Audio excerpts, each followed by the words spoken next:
essentially we're saying, you know, can this thing generate jobs here from sort of exports? And we like to think that they should be high potential, and that's usually based on some sort of technology innovation. They should be export oriented, and when we say kind of they should be of a decent scale, we're thinking in terms of maybe a business that might employ 10 within 3 or 4 years with sales of about $1 million. That's a pretty selective sort of a business proposition. Most businesses don't actually employ 10 people. So this is the world, I guess, from our perspective. We see all these startup businesses all waiting to get fed by Enterprise Ireland or get a sort of investment from Enterprise Ireland. Usually they aren't quite as, I suppose, as well behaved as that. They kind of look more like that. I suppose if you want to be you know, get money and get ahead, you have to be a bit kind of pushy, I suppose. The hot sectors. This was the class of 2013, but it doesn't change very much. So as you can see, about 2/3 of them are in software, and then the other big areas would be engineering, food, medical devices, 7%, consumer products. Consumer products are pretty small, and most of the businesses we invest in, again, kind of counterintuitive, because if you're thinking of you know, a Facebook or what have you, you're kind of thinking that's the typical startup. In reality, it isn't. Most businesses are kind of B2B, as in selling to other businesses, as opposed to selling directly to consumers. So of the businesses that we support every year, only about 14 or 15% of them are B2C type businesses. In terms of so who starts a business in Ireland that we invest in? The majority, the largest slice of the pie there are, I guess, indigenous doesn't make a lot of sense. It's actually managers in existing businesses. So usually they're people who have worked in a sort of an Irish business, followed by people who are coming out of multinational companies like Facebook or Google or what have you.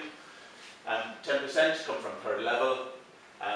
16% are what we call serial promoters. They're people who've started a business before and they come back looking to raise more money. And then there's 5% or other, I don't know what they are. In terms of what age, I mean, you guys aren't your typical founders. The biggest such a slice of the pie are people in their 30s. So, you know, between 30 and 40 is the age when people tend to start a business. About 15% of the companies we invest in have founders who are aged under 30. So you're in that category. We're very keen to see more businesses come out of third level, and we run an event called Big Ideas every year. Have you come across Big Ideas? You weren't at it. It was in the convention centre in December, so we run it towards the end of the year every year. And essentially, it's about commercialising research that we have invested in the universities, third level institutions. And one of the issues, I suppose, with startups is there are very few females in evidence.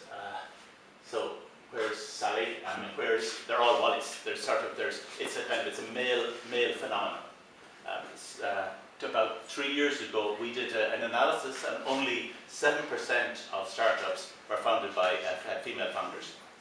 And we put a lot of effort into trying to get more, I suppose, female founders because it's all about role models and, you know, why are you here? It's because I think you probably see it's possible to do it, and there are role models of young people who have started their own business.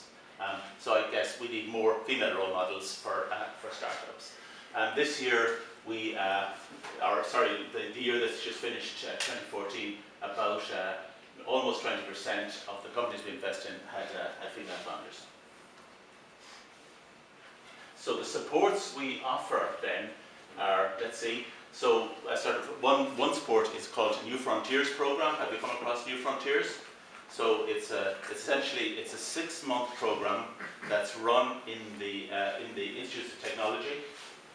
The offer from us is $2,500 a month for 6 months. So it's $15,000 to take 6 months out to actually figure out, do you have a viable business proposition. So the closest ones to here would be DIT, Blanchardstown IT, and Tala IT, and also Dunleary Institute of Technology runs a program with DIT. So as I say, New Frontiers program, 6 months at $2,500 a month, and then another 6 months free incubation space to see is there a viable business proposition there. And we also fund the local enterprise office. So every county has an enterprise office, and essentially they give feasibility grants and small grants to help promoters kind of validate that there really is a business proposition there. So in Dublin, there's one in Dublin City, there's one in Dunleary Rathdown, there's one in Fingal, there's one in Dublin South County. We also run a competition every month or 6 weeks called the Competitive Start Fund. Have you come across it? So in essence, it runs about every month. It's an online application, and it's kind of a Dragon's Den type proposition. You apply online. We score the best 30 projects. The best 30 projects come and pitch to a panel, and half of them we'll each give 50,000 to. So in essence, every 6 weeks, we put 50,000 into 15 startups. We write a check for 50. You've got to come up with 5, so we're putting up 9% of the money, but we take a 10% equity stake in the business. So if you're interested, we run competitive start funds for female entrepreneurs.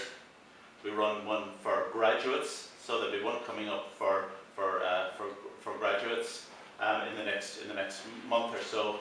We run one for projects outside Dublin and what have you. We do about 100 of them a year. So again, 150k is 5 million. So we put 5 million into those very early stage businesses. We also run a student entrepreneur award. As you know, have you come across it? It runs in the colleges, and essentially it's aimed at Institute of Technology and people at 3rd level, and it's actually quite a good way to start.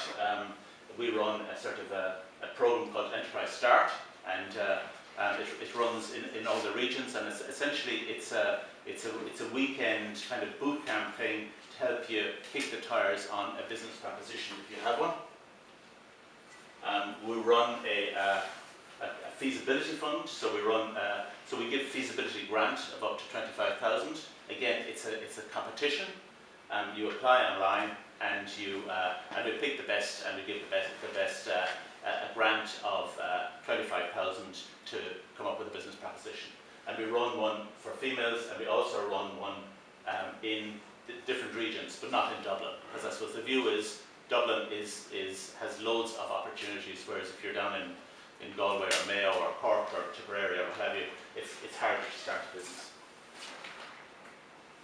And we also have an innovation voucher, 5,000 innovation voucher to do work with a 3rd level institution. So essentially, they're the supports that we give to start up businesses. And but I mean, Enterprise Ireland. There was a time when Enterprise Ireland was the only active town. Now there are an awful lot of accelerators and incubators sort of right across the country. I mean, sort of there's pretty well every 3rd level institution has incubation space and runs some sort of an accelerator program. And there's also the wherever it is here. There's Launchbox, you know, the sort of Trinity one there. But where are we? The NDRC, this one here, this is probably the kind of the biggest sort of accelerator in Dublin. The NDRC, the National Digital Research Centre, and they run a program called Launchpad. Again, it's 40,000 from them for a 5% or 7% equity stake, I think. again, I think it's a 5-month program. And there's a plethora of sort of events and groups